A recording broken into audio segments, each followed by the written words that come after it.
specifically challenging the incumbent, who is a Democrat like you, Democratic Socialist? Well, let me just start with the fact that I don't believe that he's an incumbent. An individual who's appointed by a vacancy has never been elected. So he's an appointee to that seat, and that's one of the main reasons I'm running. Democracy demands that we test the veracity of that vacancy process by having a full and fair election. So democracy is one of the main reasons I'm running. But secondarily, I don't think that his ideological philosophy matches our constituents in House District 4.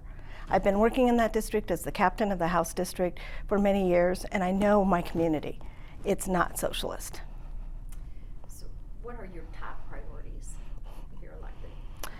It's been interesting talking to neighbors and voters at the doors. And the number one issue everybody is bringing up is housing, and so I will work on housing as part of that.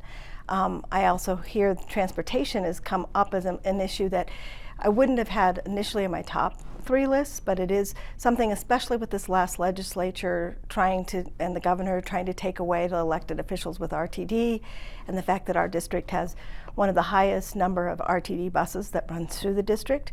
And we have 6 of the 10 most dangerous streets in the state that run through our district. So transportation and housing are 2 very high issues. I also care about health care, especially mental health, and then education. So, affordability, you mentioned housing, but affordability overall is a top issue. What are your plans specifically for affordable housing?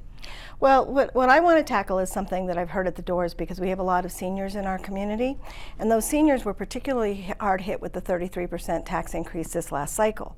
But here's what you don't realize, or people didn't realize, is many of those seniors have paid off their home. So they don't have a mortgage, and here's the difference economically. If you don't have a mortgage, you don't pay that tax increase over several months like you would if it was escrowed. You have to come up with it in either 1 payment or 2 payments. So my first legislation to help those seniors would be to find a way to spread those payments over time, just like equitably is allowed for other homeowners. The Property Tax Commission considered that, but didn't ultimately include it, and that does impact small businesses as well. Yes. Many of them. What about affordable and accessible health care? You mentioned health care as a priority, including reproductive and behavioral health care. Yes. I think both of those are very important, and what we must do is find ways to increase the pipeline. I know it's gotten a little bit better, but we need to provide more incentives for people going into the mental health field, and I think if we provided more opportunities for people to have loan forgiveness, perhaps if they do some public service back, because we need counselors, we need people in the schools, and we've just funded for more positions. But if we don't have the people who are trained, that funding is not going to be fully utilized. So I want to focus on how do we increase the pipeline in order to increase mental health. In terms of personal health, of course, I'm going to fight for reproductive rights and women's rights, especially because I think we're still going to be facing attacks from the states around us, attempting to get access to medical records and other issues. Climate certainly impacts health. What would you do to address climate-related issues? I think in terms of climate, we have to continue our march towards renewable energy in order to minimize the dangerous extraction policies that do cause health concerns. And we need to make sure we're monitoring and applying the laws that currently exist with regard to protecting health and not ignoring those. And I know that there's been some steps towards that, but we still have a lot of ways to make sure that CDHPE, which is monitoring the environmental effects, is actually doing their job. Let's talk about community safety. You mentioned transportation. That is a community safety issue. What would you do to make the roads safer? Well, I think just working more cohesively with the city, because as I said, several of the streets in my district run specifically, are state-owned. So we have Federal, we have Colfax, we have Sheridan Boulevard, all of which are co-owned by the city and the state. So we need to, I think, have a task force to more clearly articulate whose responsibility things as simple as trash are. Because what we see is with homelessness or other things along those major corridors, the neighborhoods around that are adversely affected, and so just a simple solution for that would make a big difference to the community. What about criminal justice priorities? I have an extensive background in the law and in legal education. I was a criminal law professor and an evidence professor at the University of Denver, and so criminal justice and public safety to me go hand in hand. What I don't believe in is that I don't believe in decriminalization of all offenses. I think there's a commensurate rights and responsibilities, and we have to look at what are the underlying causes of bringing people into the criminal justice system, and if we can find alternatives to jail which are not productive, we should do that. But there are definitely some individuals that need to be removed from society. So you are the first Mexican-American appellate immigration judge. Should the state be doing more or less to help all of the migrants who have come here? We've already been tasked with doing so much, but I think the state has to keep monitoring the impacts on the localities, because it's our obligation to ensure that within our own state borders, no one location is hit adversely as compared to another. And so I do think that continuing to look at what the enrollment is, if you have spikes in enrollment in the schools, and then providing the funding like we did this last session would be one priority.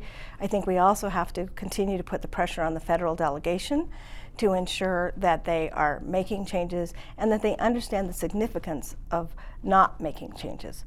And this is something I've been doing as a private citizen, advocating with the federal officials. I've worked with Senator Bennett on his bill to adopt a children's court, for example, in immigration proceedings, so that those individuals have additional assistance while they're going through the proceedings because they're children, and also to ensure that they're not being put in the same procedures as adults.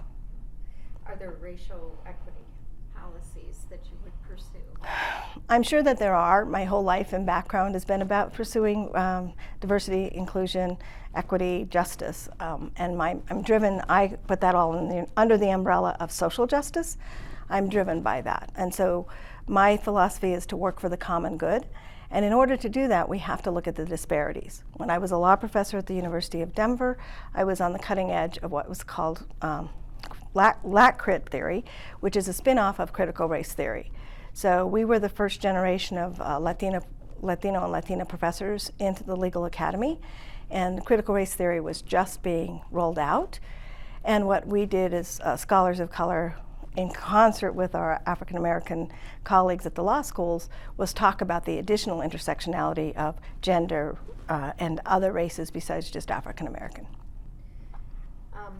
Education reforms, what education reforms do you think are most needed? We need to continue funding, and we also need to evaluate. We've now had a few years with the pre-K, universal pre-K program, and again, at the doors, this is what I'm hearing from a lot of my young family constituents.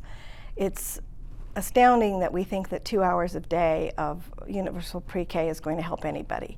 A child can't even get settled in 2 hours a day, and we know we're losing the opportunity and the reason that we adopted pre-K in the first place. Children's brains then, at that age, are what we want to help develop and make sure they have the best possible chance for success. And so we need to evaluate how that is being implemented and probably make changes at the state level to ensure that we're providing more equity. Kind of goes in your question of equity as well, because people who are higher on the income schedule can in fact pay for the full day, and we're not doing anything then to mitigate the disparities in education. Lastly, is there anything else that you want the residents of House District 4 to know?